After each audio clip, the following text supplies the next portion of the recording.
So my dear students, हम यहाँ पर बात कर रहे हैं जेई एडवांस 2021 पेपर 1 के फिजिक्स के सेक्शन के सॉल्यूशन की। हमारे पास अभी है क्वेश्चन नंबर 2। क्वेश्चन में गिवन है an ideal gas undergoes a 4 step cycle as shown in PV diagram below. Okay, यहाँ पर हमको पीवी डायग्राम गिवन है और उसमें 4 स्टेप्स हैं। Step number 1, step number 2, step number 3, step number 4। ठीक है।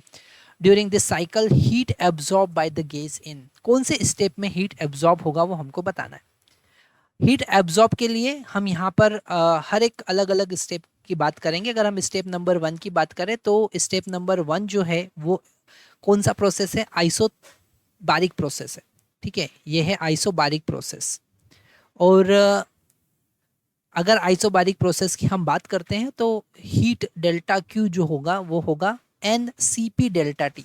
तो यहाँ पर डेल्टा टी से ही हम पता कर सकते हैं कि अगर टेम्परेचर इंक्रीज हो रहा है तो हीट एब्जॉर्ब होगी, अगर टेम्परेचर डिक्रीज हो रहा है तो हीट रिलीज होगी। तो यहाँ पर अगर हम देखें वॉल्यूम इंक्रीज हो रहा है, यहाँ पर वॉल्यूम V1 है और यहाँ पर वॉल्यूम V2 है। ये V1 से V2 जा रहा है, वॉल्यूम इंक्रीज हो रहा है। और आइसोबारिक प्रोसेस के लिए अगर हम आइसोबारिक प्रोसेस की बात करें तो प्रेशर यहाँ पर कांस्टेंट होता है, प्रेशर कांस्टेंट होता है और V is directly proportional to T होता है। ओके, मतलब अगर वॉल्यूम इंक्रीज हो रहा है तो टेम्परेचर इंक्रीज होगा और टेम्परेचर इंक्रीज हो रहा है तो वॉल्यूम इंक्रीज होगा। डेफिनेटली V1 से V2 टेम्परेचर इंक्रीज होगा तो डेल्टा क्यू क्या होगा? पॉजिटिव होगा। डेल्टा क्यू अगर पॉजिटिव है मतलब हीट क्या होगी? एब्जॉर्ब होगी। ये पॉजिटिव है तो स्टेप नंबर 1 जो है उसमें हीट एब्जॉर्ब होगी। स्टेप नंबर 2 की अगर बात करें तो यहाँ पर प्रेशर डिक्रीज हो रहा है, ये आइसोकोरिक प्रोसेस है। अगर हम 2 की बात करें तो यहाँ पर आइसोकोरिक प्रोसेस है, वॉल्यूम यहाँ पर कांस्टेंट है, वॉल्यूम कांस्टेंट है।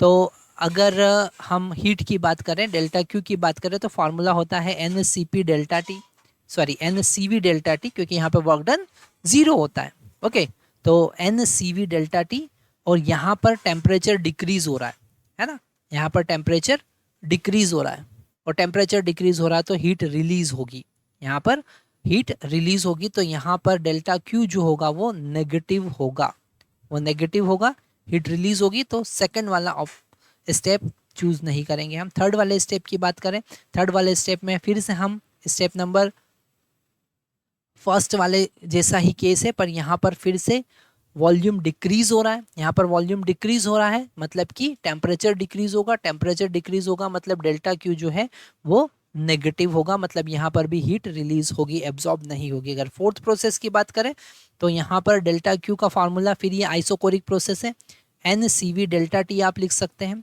और यहाँ पर डेफिनेटली टेम्परेचर इंक्रीज हो रहा है क्योंकि प्रेशर यहाँ पर इंक्रीज हो रहा है। अगर वॉल्यूम कांस्टेंट होता है और प्रेशर इंक्रीज होता है इसका मतलब टेम्परेचर भी इंक्रीज हो रहा होगा। मतलब हम यहाँ पर कह सकते हैं कि स्टेप नंबर 1 और स्टेप नंबर 4 में हीट एब्जॉर्ब होगी, बाकी यहाँ पर हीट रिलीज होगी। ओके, तो हमारे पास में सी ऑप्शन करेक्ट ऑप्शन होगा, 1 और 4, स्टेप 1 और 4 में हीट एब्जॉर्ब होगी।